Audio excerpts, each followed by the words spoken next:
So this is module one. This is module one of a three-part series about innovation in your business. And the time that we're recording this or doing this live, it's the start of 2016, and it's a time that many people are looking at their business and looking at what they're going to do for the year. And I don't necessarily think you should only be doing this at the start of the year, but it is a time that a lot of people are doing that. So let's get underway with innovation for your business. For people who don't know me, my name's Gihan Pereira. I'm a consultant, a speaker. I talk about the future and I help businesses and leaders get fit for the future. Some of you will already have my book, The Future of Leadership. And if you do, a lot of what we're talking about in today's webinar is coming from the chapter about innovation. But you don't need to have the book, but if you do want to get a copy, then you can get it from our website. Okay, so this is part one of a three-part series. So let me tell you what the three parts are going to be. So this week here is all about innovation and coming up with ideas. And then next week, it's about integrating those ideas with your team. So this is next week is looking at your people. So when I say your people, I mean people within your organization, as well as integrating your business ideas with your customers as well. And the third one is about implementation, which is all about getting things done in a fast-paced world. So today we're going to be focusing on the whole getting ideas section, and then next week we'll come back and looking at getting ideas from your people as well.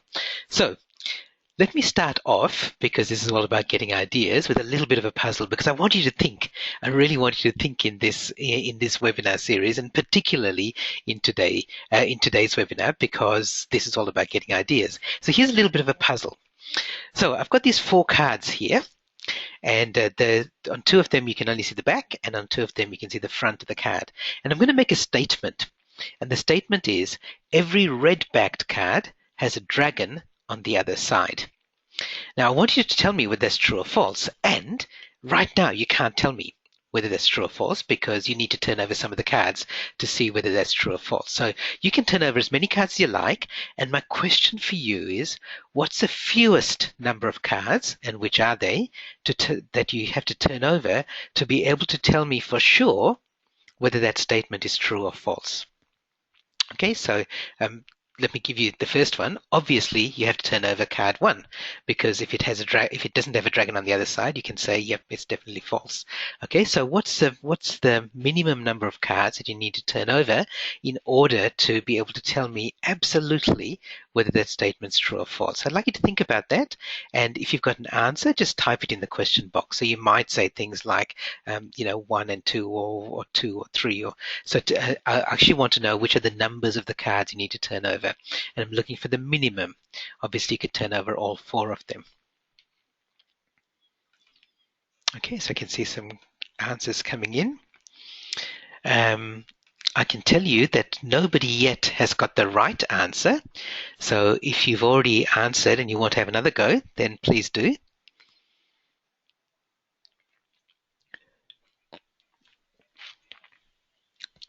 Okay, I still haven't got some people have got one of the cards correct. Okay, so I'm still, no one has, I think somebody has given me, okay, multiple answers, which I think combined to give me the right answer. All right, so let me give you the answer. Okay, so obviously you need to turn over card number 1. Because if you don't turn over card number 1, it might not have a dragon, and in which case that'll be false. You don't need to turn over this card number 3 here, because it doesn't really matter what's got on the other side, whether it's got a dragon or not is irrelevant. You actually don't need to turn over number 4 either, and this is the one that most people would pick automatically because there's a word dragon in the statement, because it doesn't really matter. If it's a if it's red, that's fine, but if it's blue or some other color, that's also fine. It doesn't negate that statement. You do need to turn over number 2, because if it is red on the back, then the statement's false. So the cards you need to turn over are 1 and 2. So you may want to just think about the logic behind that, but basically 1 is the one that most people get, 2 is the one that most people miss. And the reason that most people miss this is because it's all about negatives, because my statement here says things like red, back, and dragon.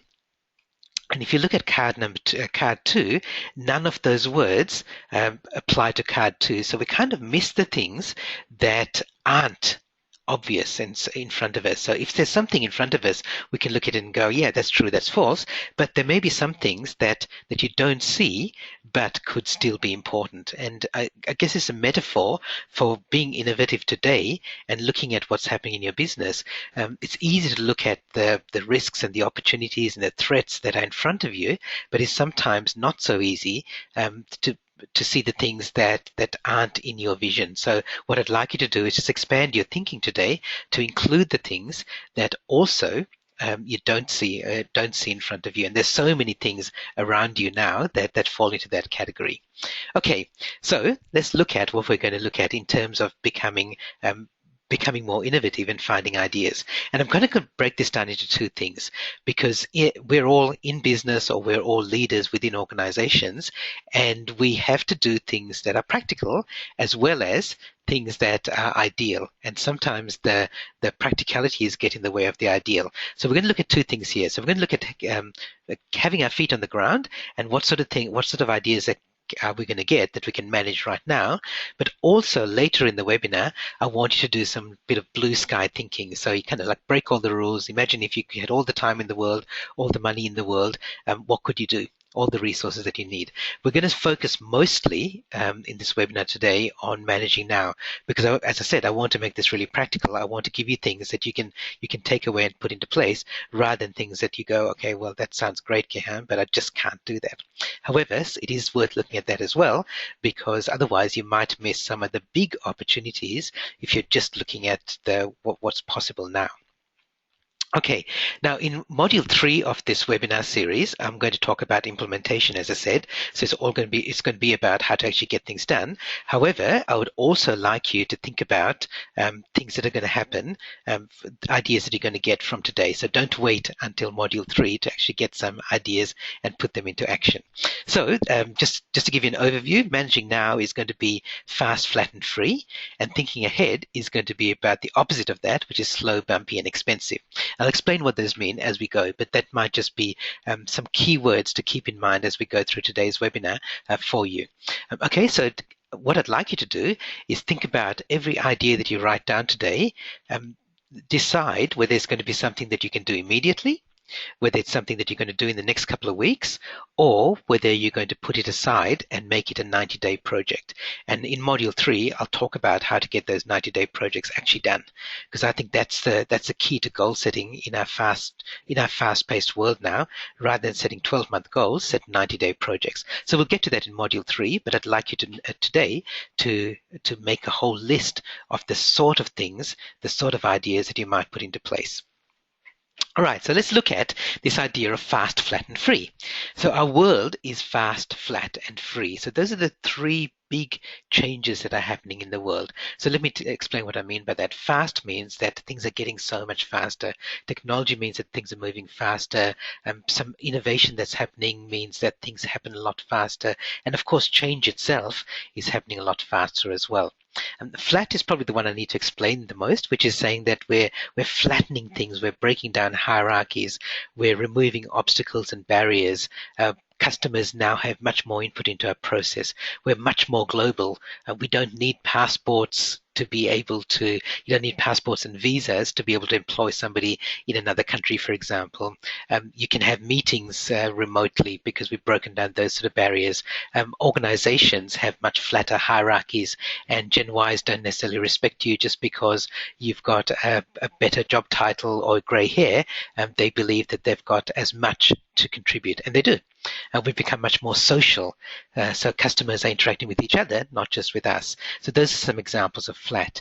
And free is, of course, as a result of technology getting better, as a result of some of the innovations that we've got, costs have come down, expenses have come down. We've become more digital rather than physical, and digital is generally cheaper because it's cheap to transport bits around the world, much cheaper than transporting actual physical materials.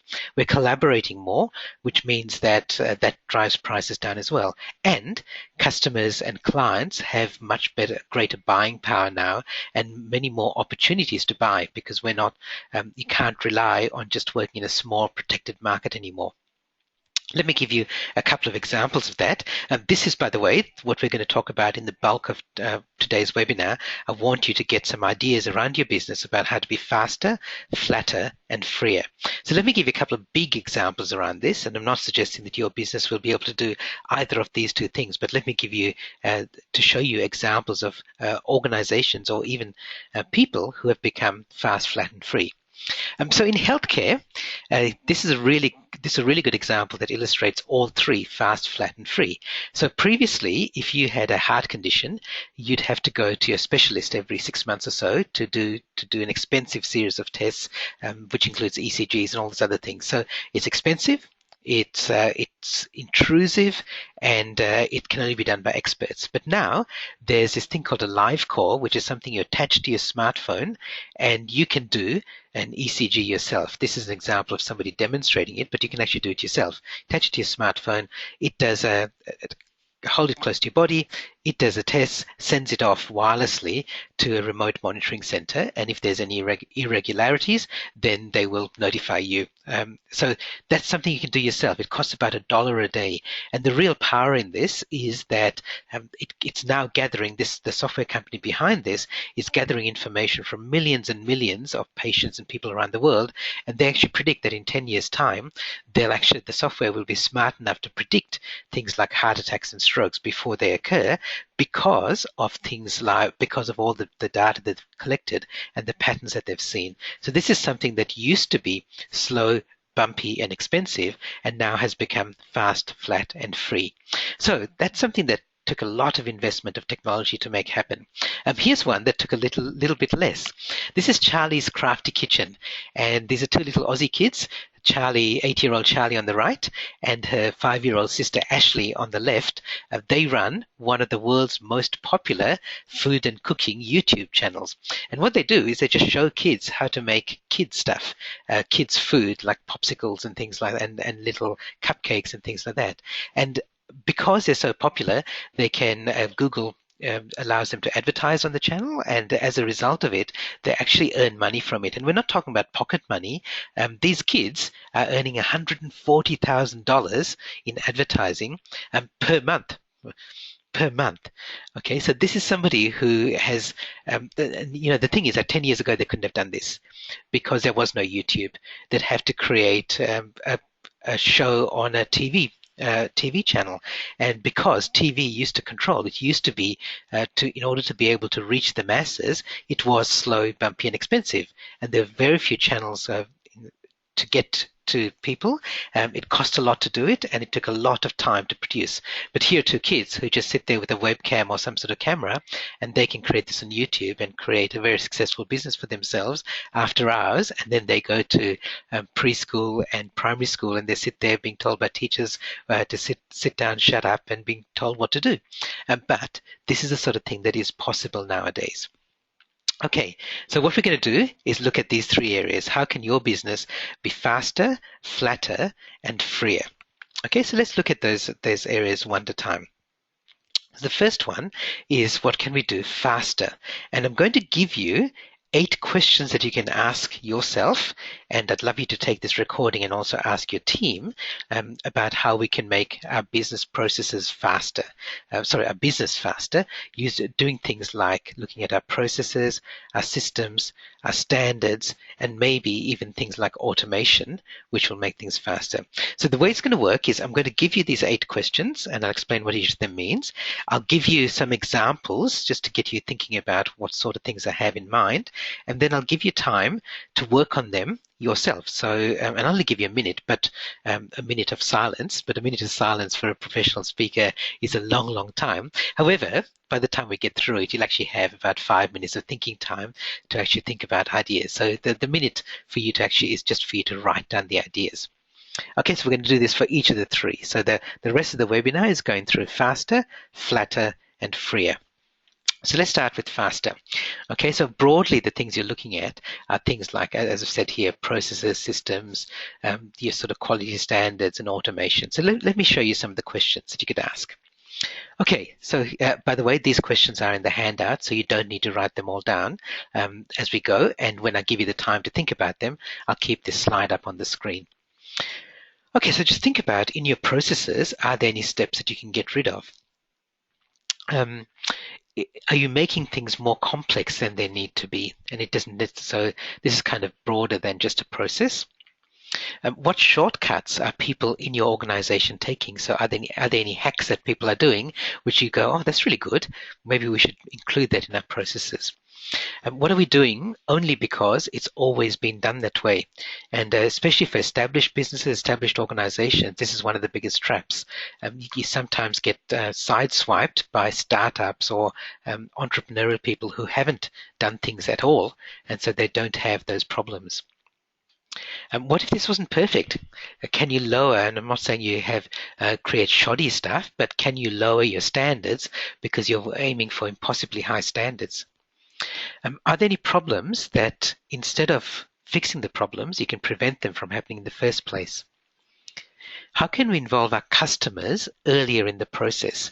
Because customers now want to be involved earlier, and by doing that, you actually get them involved faster in the process. And it may be that the process still takes as long, but there's a perception that it's happening faster. And the last one is there anything that you're doing that you can automate? So let me give you a couple of examples. So for example, what steps can we eliminate? I'm just reading the book Lean In by Sheryl Sandberg, and she's the Chief Operating Officer of Facebook. And she was speaking about and in the book she talks about when she was working at Google and in charge of a team of engineers. She was involved when they were hiring new engineers. She always had some input into she always had some review before they made the final hire. And then she realized that she's just too busy, and she went to her team one day and said, look, I'm really sorry, but I just don't think I can do this review of people, new recruits anymore. And she thought they'd be upset by it, but they applauded because they said, great, Cheryl. You're a bit of a bottleneck in this process. You don't need to be there. We can do it by ourselves, and we'll do it much better by ourselves. So first of all, she was a little bit disappointed that she wasn't so needed, but then she realized that that's actually great. It's a really good thing. So that's an example of steps that you can eliminate, or something that's become more complex than it needs to be. And also, it was done because it's always been done that way, and she was smart enough to see beyond that. A couple of other examples. Problems that you can prevent. You know that when you go to an ATM to withdraw money, it always gives you your card back first before it gives you cash, because people are going there and they've got the mindset we want to get money out. If you did it the other way around, if it gave the cash first, there'd be a whole bunch of people who'd leave their cards in the ATM because they got what they came for, and then they'd have a problem that they would have to get fixed, and banks and the ATM providers would have to solve that problem by being able to return cards. But by just tweaking the process and returning the card first, they make sure that the problem almost never occurs because no one picks up their card and walks away without the cash. Well, it happens occasionally, but not very often. Here's another example of involving customers earlier. In Auckland, in the Auckland City Council, when they're going to redesign a road or build a new road or change the layout of a road, rather than just doing it and then letting the residents see the results of it, they use this Street Mix process, which is Street Mix is a free online service that's designed for exactly this purpose. So the council goes on there and they create a design of what the layout's going to look like. So they can say whether the driving lanes are, turning lanes, bike lanes, trees, bus stops, all those sort of things. And then they release that, and then anybody who's interested, so local residents, can go in there and they can modify the design and create their own version of the design. And then Auckland City Council uses all of that feedback from their residents to create something that's actually going to be useful, not just for the people going through the area, but for the residents, local residents as well. So that's a simple example of involving people earlier in the design process, and that makes the process faster. Another example is actually getting your customers to do the work. So Monmouth in Wales does this. They call themselves the world's first Wikipedia town because Monmouth wanted to create an online information center about Monmouth. And what they did was, rather than paying somebody to do it or getting it done by the council, they invited all the residents to do that. And so what happens is, everywhere around Monmouth at any places of interest, they have these plaques, these ceramic plaques, which are attached or erected near those areas of interest. And there's a QR code there which anyone passing by can scan with their phone, and it goes to a page on Monmouth's Wikipedia site and gives them information about that area, or about the river or the library or the museum or whatever it is. And those Wikipedia pages are maintained and updated by the residents of Monmouth themselves, rather than by the town council.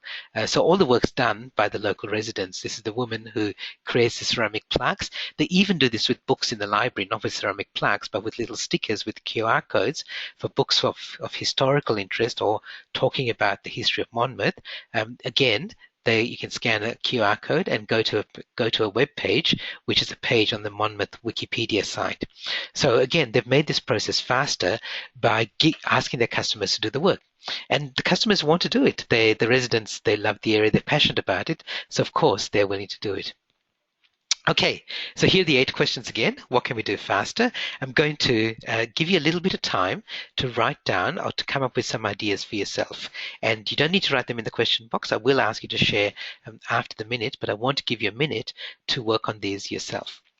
Okay, so I've got a little timer running, and I'll see if I can stop talking for 60 seconds.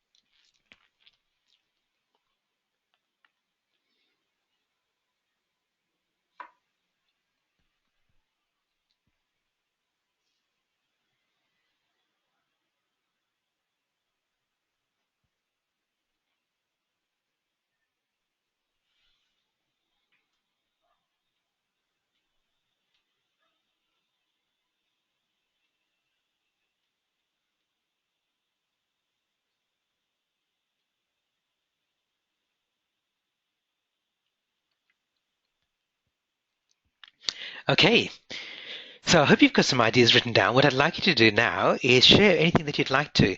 Just share something that you've written down as an idea for yourself. And here's how it's going to work. If you write in the question box, then I'll read it out and I'll keep it anonymous.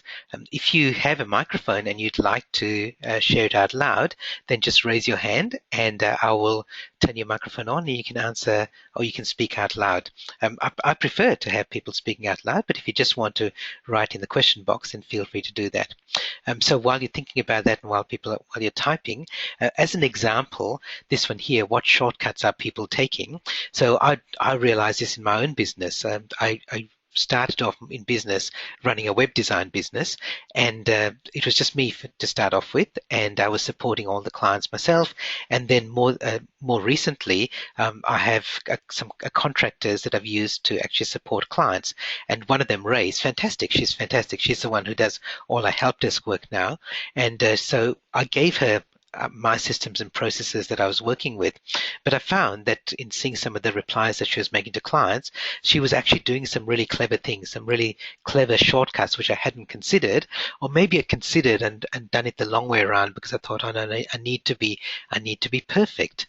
Or I need to have things working to this standard. But what I found was that people loved what Ray was doing, and it was actually as efficient, or as effective as what I was doing, but it was just more efficient because she was doing these shortcuts. So as a result of that, we've now incorporated all her ideas into our way of doing things. So that's an example of if you see people taking shortcuts rather than penalizing them for it and not following your systems, maybe look at that as an opportunity to do something different. Okay, so let me see if there's any questions. No one's typed any questions and no one's asking questions out loud, which is okay. So let's continue. Let's continue to the second area. Okay, I'm just giving people another few seconds if you want to. All right. All right, so let's look at the second of the 3 areas, which is what can we do flatter? So what can we do in our organization that perhaps eliminate some of the hierarchy or what moves around the hierarchy? How can we involve our customers more again? Because again, this is becoming flat. What if we were more social? And also, what if we could act more like a startup? So especially for established business and organizations, what if you didn't have all the legacy stuff that you've got, which serves you really well, but could also be getting in the way? So again, let's do the same process. I'll give you 8 questions that you could ask yourself and ask your team members as well. So here are the 8 questions, and again, I'll give you a couple of examples and then give you a bit of time to work on them. Okay, so here are the 8 questions that you can ask yourself to think about becoming more flat or removing some of the obstacles and hierarchies. So, what if they trusted us more? So, are there things in your systems and procedures and your way of doing things that are just there because you think customers don't trust you more enough, or maybe it's not, maybe it's true that they don't. But if they actually had a better relationship with you, you could actually make things happen much faster and in a simpler way. What intermediaries or middlemen are getting in the way? So what do you have in your business that you think you have to work with these people, but are they actually getting in the way? How can we connect customers to each other? In general, most businesses are operated with trying to create a better connection between the business and the customer. However, are there ways that you can connect your customers to each other? For example, many organizations now, the big organizations like mobile phone companies, software companies, they all have online forums where customers can help each other. So you can post a question there rather than trying to ring the helpline or the 1-800 number. You can actually ask other customers to help out.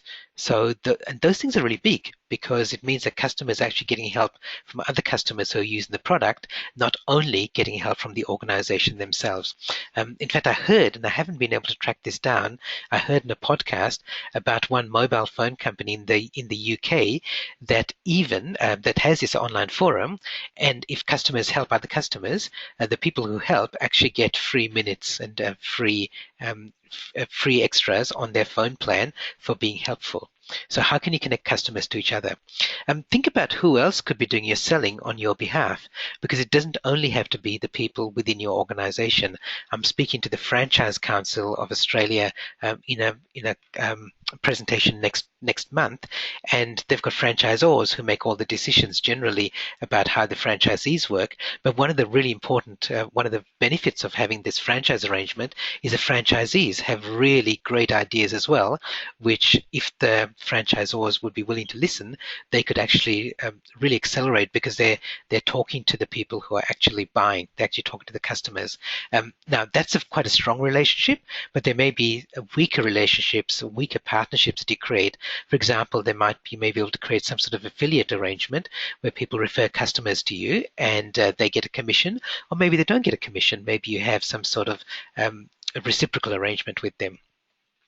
As I said, what are startups doing in this space? So look at the people who don't have any legacy. They don't have anything. They don't have much to lose. So they're doing whatever they need to do to get things done. How can you listen more to your customers? So because your customers, as somebody said to me, the best marketing experts in your organization are your customers because they already know what they want. What if this was more social? So everyone's moving to social now. So if you could make things more social and listen to your customers in social forums, get them to engage with each other in social forums, maybe that will make your business and your organization flatter. And also, what if this was more local? So lots of people are thinking we can reach the world with, like, Facebook's got 1.5 billion people, so getting on Facebook because you can reach the world.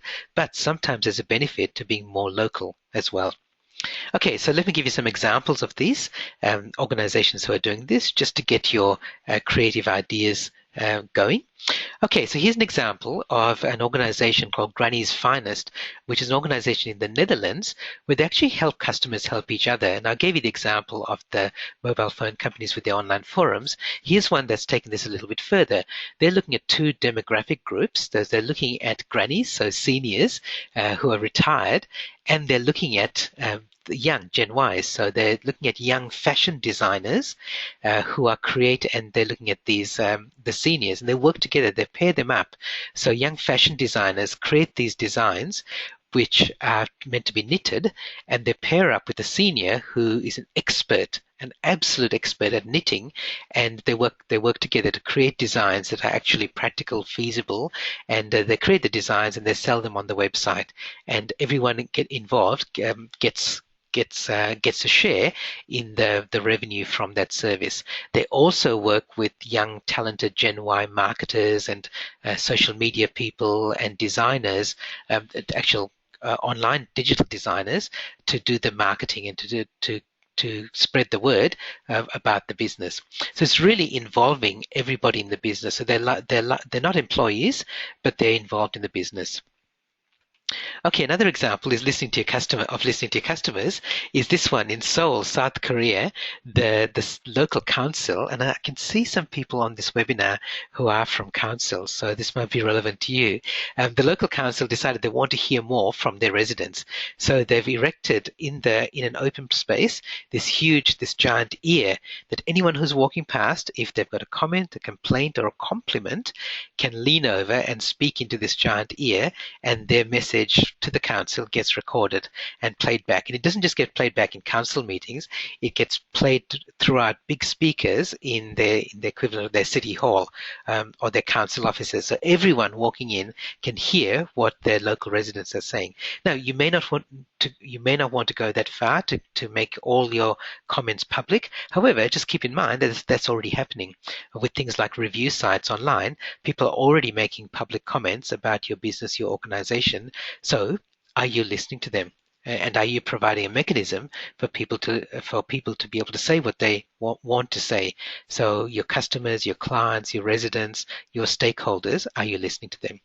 Okay, so again, here are the 8 questions. And again, I'm going to give you a minute to work on them. Just write down some ideas for yourself. And again, I'll ask you if you'd like to share, then please do at the end of the minute.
Okay, good. Thanks, everyone. I hope you had the chance to write down. I hope you got some good ideas, had the chance to write them down. Does anyone want to share? Again, if you want to, there are 2 ways you can do it. If you'd like to speak out loud, then click the little yellow hand button. I'll turn your microphone on.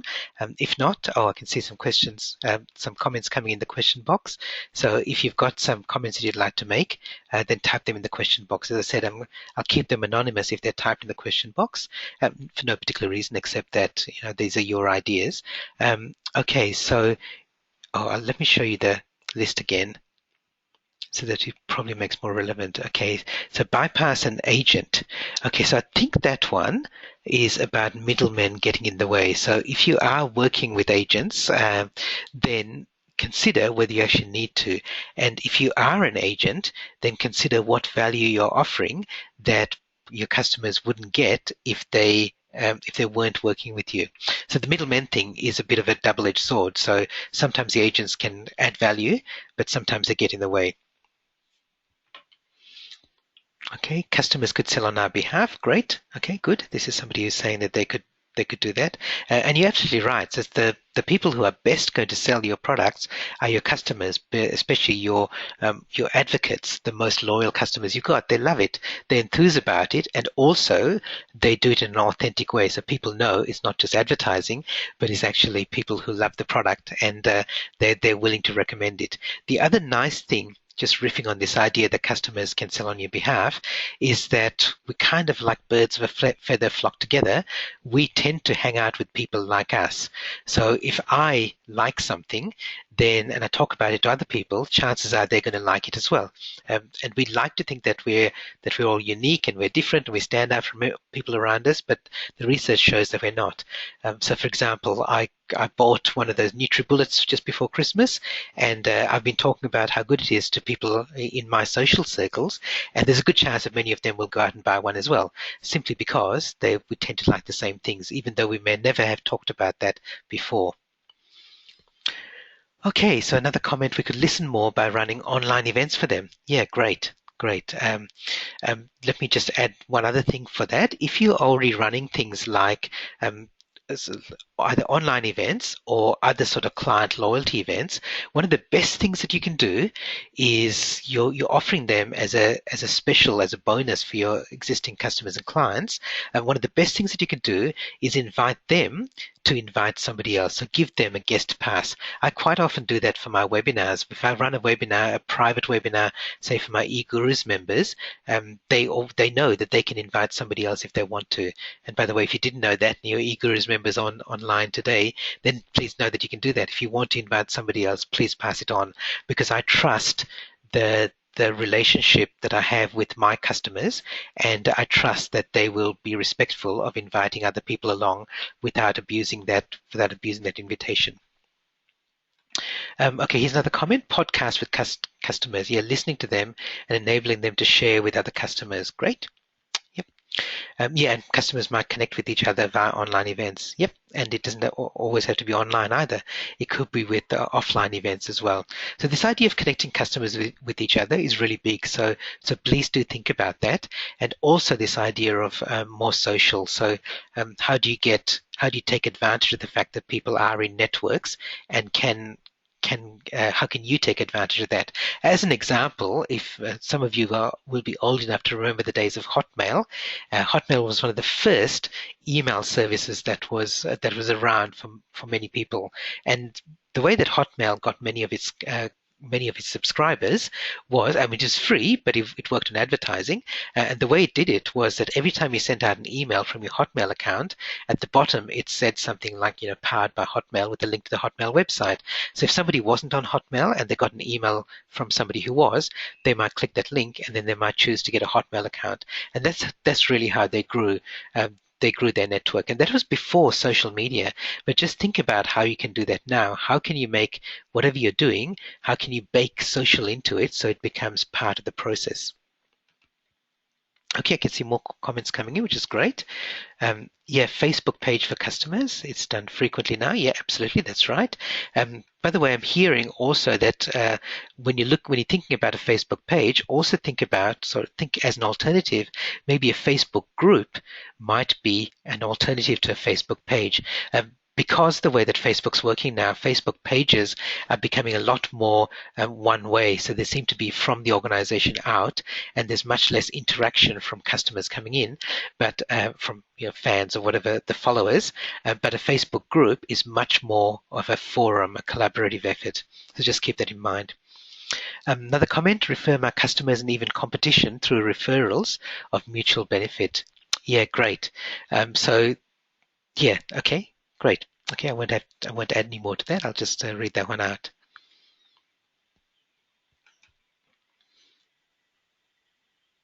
Okay, brilliant. So thanks, everyone. So let's continue. Let's look at the third area, because the time's tracking perfectly for this. So the third area is, what can you do to reduce the costs of your service? Now, this can be internal or external costs, and ideally we're looking at external costs. So when I say what can we do freer, what can we do to offer our services for a lower cost? So the things like becoming more digital, involving your community. It might be things like actually looking at your pricing. And of course, it's also about the internal side, which is about looking at your expenses and ways that you can reduce your expenses. Because of course, that affects your bottom line if you're a business. It affects your budgets if you're a non-profit organization as well. Okay, so again, let's do the same process. I'll give you 8 questions that you can ask yourself to look at how can you become freer, and then we'll give you some examples, and then I'll ask you to share your ideas. Okay, so what things have you got that are physical that could be digital? And the key thing here is that we're looking at things which are atoms, which are expensive, and converting them to bits, which are cheap or free. So it's like the idea of having books versus ebooks. If it's physical, it's a book, so there's a cost to producing it, to printing it. There's a cost to storing it with inventory. There's a cost to actually shipping it out to customers. Whereas if it's digital, and there's a cost to making changes to it. Whereas if it's digital, then all those costs go away. So you don't have to print it, you don't have to store, there's unlimited inventory, it costs you nothing to deliver, well, it costs maybe a few cents, if that, in terms of bandwidth, and it's very easy to make changes. So what have you got that's physical in your organization that could be digital? And by the way, like, you may write down things here that you go, yes, we could make this digital. So I'd like you to write down things even if later you cross them off and go, no, actually that's not practical, or that's not a good idea. But there may be something that you're doing physical that could be digital. Let me give you one more example in this area. You could be running meetings in person by getting people into a room.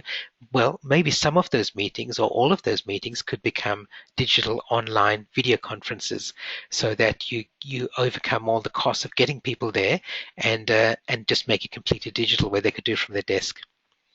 Okay, here's another one. What expensive resources are we using? So is there anything that we're doing that is expensive? And we could be doing less. And again, it's one of those legacy things. It may be that you're using a supplier that you've used, but it's been years since you've done some competitive shopping around.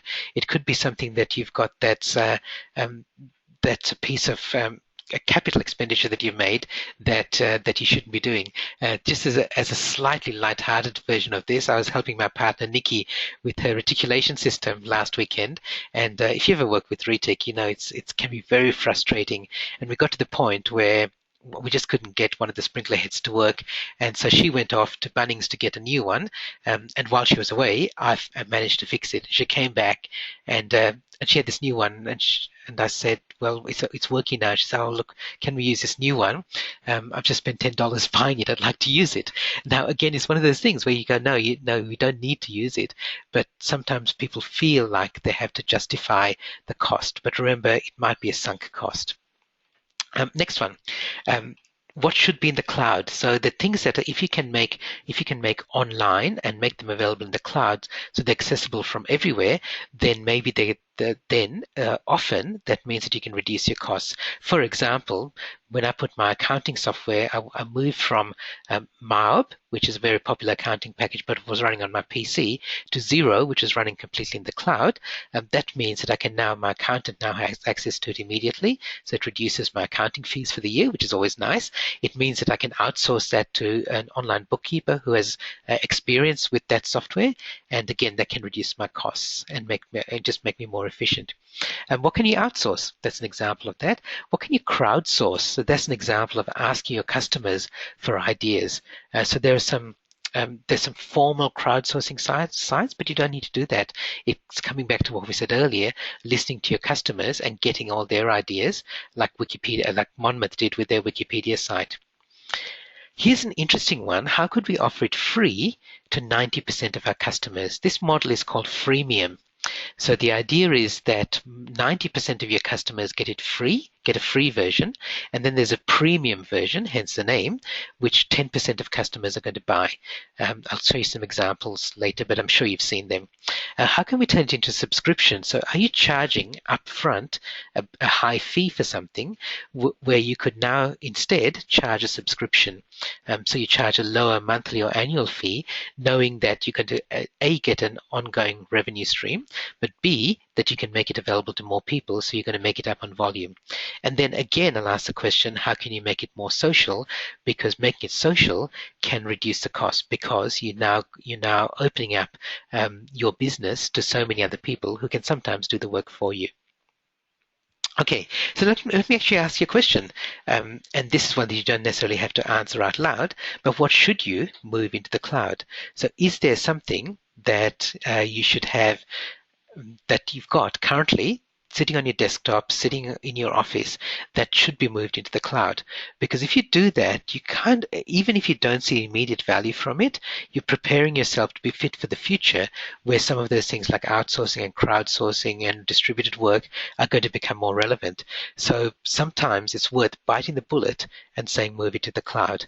So I always say, if you can put aside 2 days of time to do something that's going to give you a long-term benefit, then do that. And this applies to things like this. So I reckon it probably cost me about 2 days in lost productivity to take my software from MyOb into Xero and learn how to use Xero. It took me about 2 days of lost productivity when I switched from Microsoft Outlook for my email to using Gmail, which is cloud-based, and then means that I can interact with, add all these other plugins, and have so much greater, so many more benefits.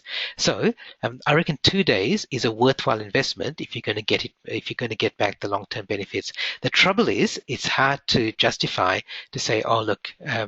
It's going to take so much time. It's going to cost me a day. It's going to cost me a couple of days. And people don't realize how much it's actually costing them in the long run by not doing that. Okay, so just think about what should you move into the cloud. The next one, example of a freemium service is something like Dropbox. I'm guessing that most people here on the webinar are using Dropbox. Dropbox is free, but there's a premium version. So I pay for the premium version because it gives me more disk space. It gives me a few other things like password protecting folders and things like that. But 90% of people, probably even higher, use Dropbox free. But they know that their business model is such that the 10% who pay for it actually make it a viable service. So what can you do as a freemium service? Now, if you look around, most of these are online electronic things, but they don't have to be. So what I'm suggesting here is, can you offer a cut down version of your service for a whole bunch of customers so you get more people into your network, into your pipeline, and then some of them will buy the premium service. I've seen this work with books.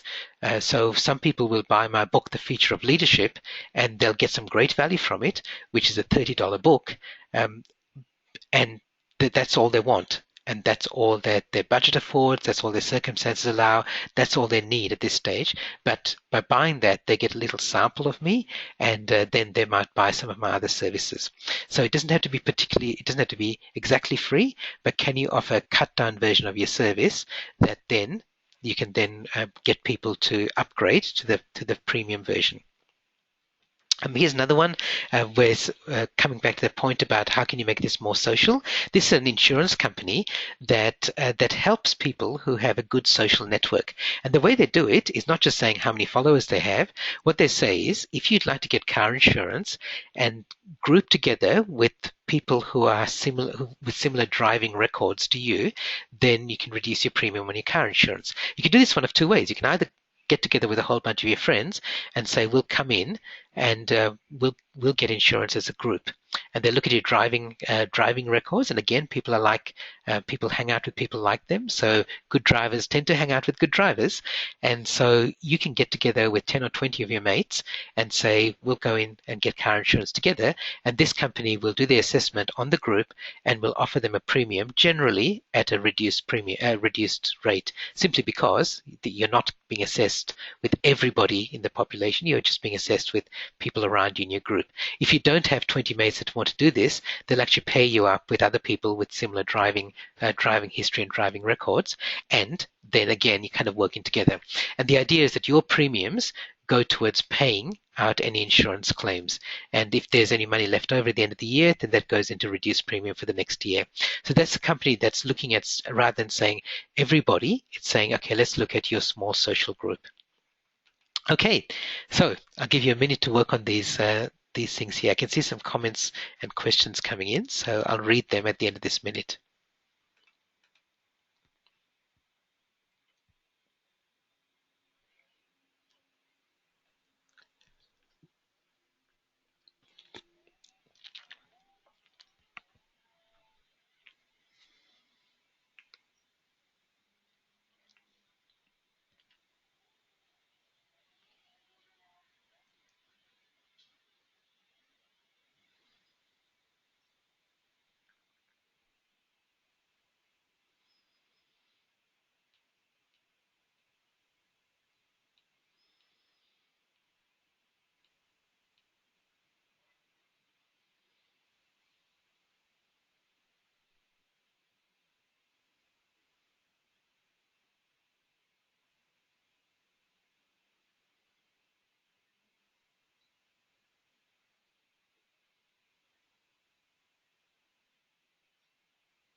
Okay, thanks everyone. Thank you for taking the time to write down some ideas. I hope you've got some good ideas. So, does anyone want to share some of those ideas? Let me read out a couple of the comments that have come in. This was a little bit earlier. I will say who this is from because it's a compliment about somebody else. So Gary says, "Hi Gihan, Graham Lester in New Zealand is doing great things with his company's Facebook page. It's become a go-to page for people wanting to know what's happening in Whangarei. True social media." Enjoying the webinar. I'm sure Graham will be happy to hear that. And in fact, Graham is on the webinar as well. So I'm sure he's happy to be hearing that right now. So thanks for sharing that, Gary. Yeah, someone here says don't know enough about how the cloud works. So that is definitely worth finding out a little bit more about that. And I suggest if there's anything that you don't really understand how it works, what you do is you dip your toe in the water, just start quickly. So, if you use email a lot, you don't necessarily want to suddenly switch everything over to Gmail without knowing about it, but start with Dropbox. That's a nice, easy, simple thing that you can get started with. Okay, let me see if there's any other comments coming in.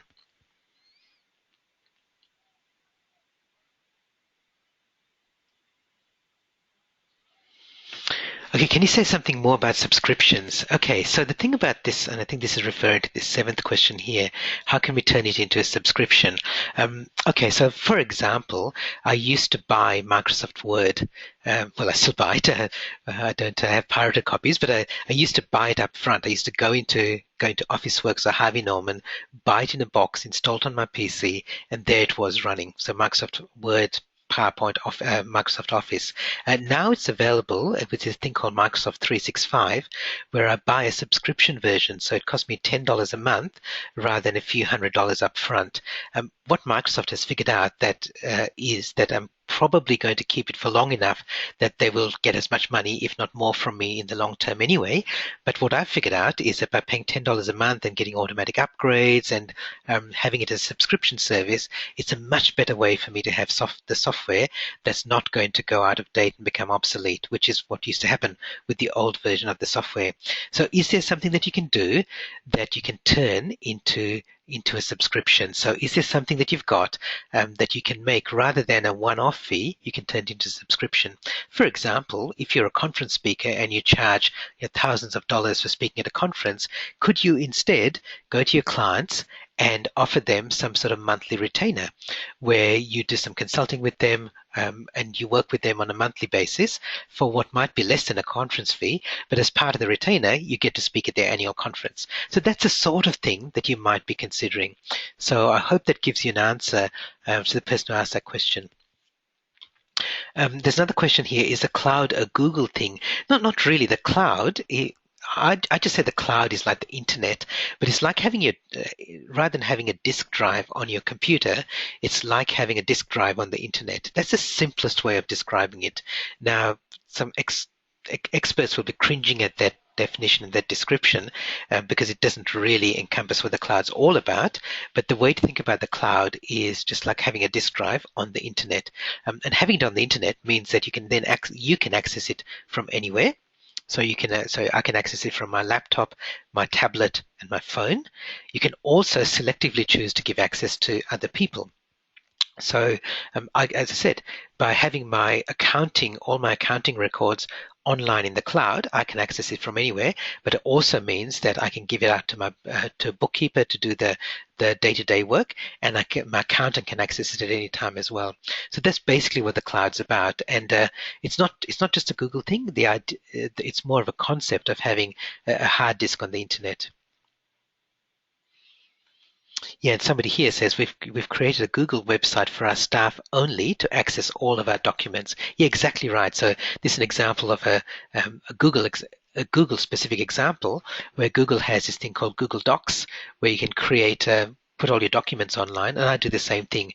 So some of my procedure manuals are available online so that other people in my team have access to them. As I said with Ray, who does the help desk for our clients, we have a private wiki that's accessible online just to the people in my organization, and she can update it and I can update it at any time. So that's an example of using the cloud rather than having it on my hard disk, which means that I'm the only one who can do the updates. It's a bottleneck.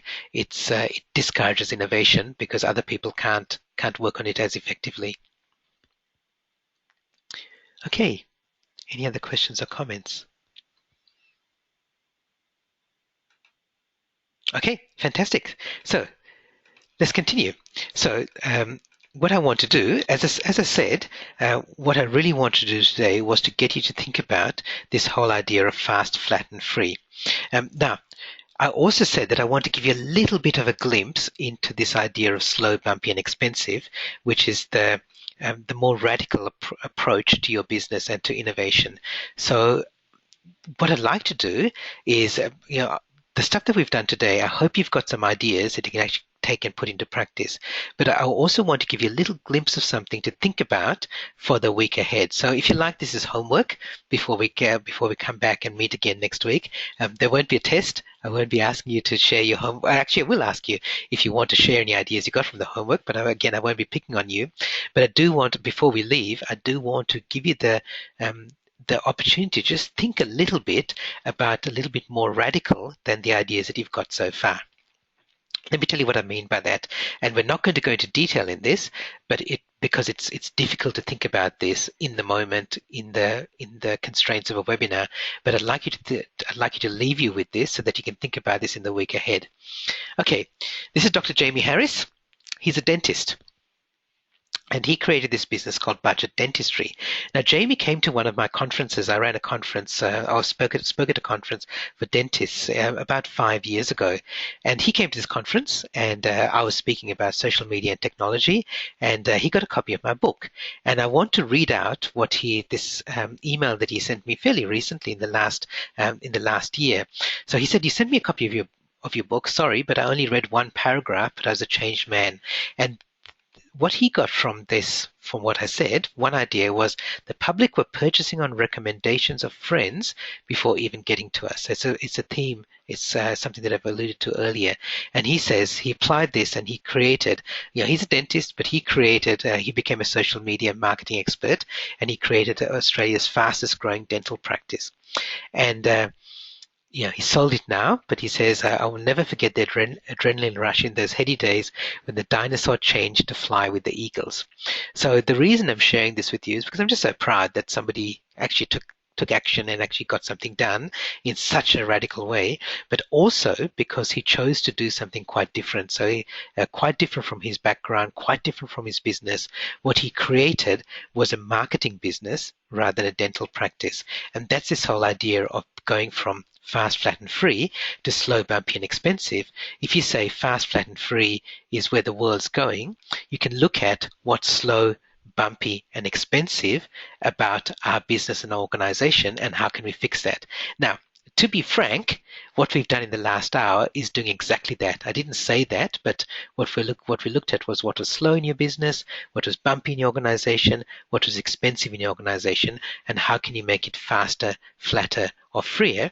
But what I'd like you to think about before next week is, now, what if we were able to throw out the rule books and start all over again? What if somebody came along and destroyed your business? And you may think it can't happen. You may think you're protected because, but the world's becoming flatter. You may think that you've got access to a market that nobody else has, but all those things are changing.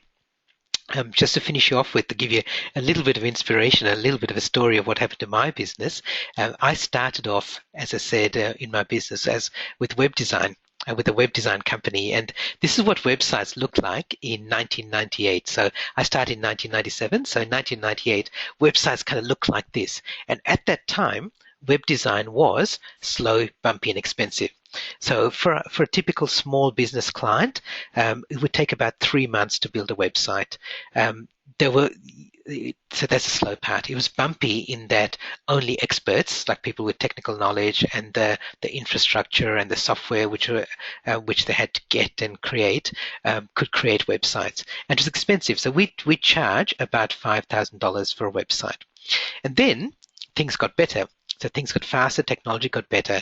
And about 5 years ago, there's some people here came to some of these workshops that I used to run. It was called Build Your Website in 2 days. And people would turn up with their laptops, and literally they'd build a fully functional website as good as what we were creating in 2 days.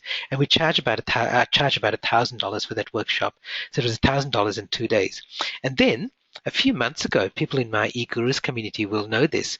In August last year, I ran a webinar which was how to build a website in an hour, and live on the webinar, like the webinar you're on today, but we built it live. So I had my computer open and people could see me building a website from scratch in an hour. So we've kind of gone from $5,000 in 3 months to $100, which is about what it costs to use this site called Strikingly, $100 in an hour. So at the time, you may have thought, oh, well, the $5,000 for a website. If you're a web designer who thought, well, that business is there for life, then you'd be dead now. Like you wouldn't have a business anymore.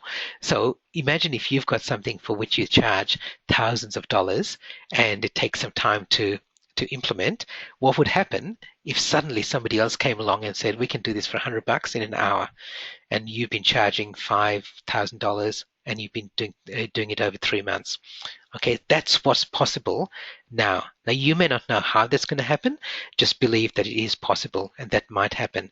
So this is why I said, like, you may not know exactly how to make that happen for yourself, but can you think of how you can take your business and completely destroy it? So what if you were a competitor who could come in and change the business? So compete in such a way that's so radical that the incumbents can't even imagine it. Okay, so that's your homework for next week. So just think about that before we meet again next week. So as I said, what I'd like you to do is go through your action list. I hope you've got some ideas today, and write down next to each of your actions, so like when you're going to work on them. Are there things that you'll be able to do before before the end of the day? Are there things that you're going to be able to do before the end of the course, which is going to be in the next couple of weeks? And are there things that you're going to put aside that are going to become 90-day projects? As I said, we'll look at this. So don't throw ideas away just because they're hard to do. As I said, in Module 3, we'll look at how to get those 90-day projects done. So that's it for today. So I hope you've got some ideas that you can actually think about and use. Next week, when you come back in Module 2, we'll look at integrating your team members and your customers in that. And in Module 3, we'll look at actually how to get things done.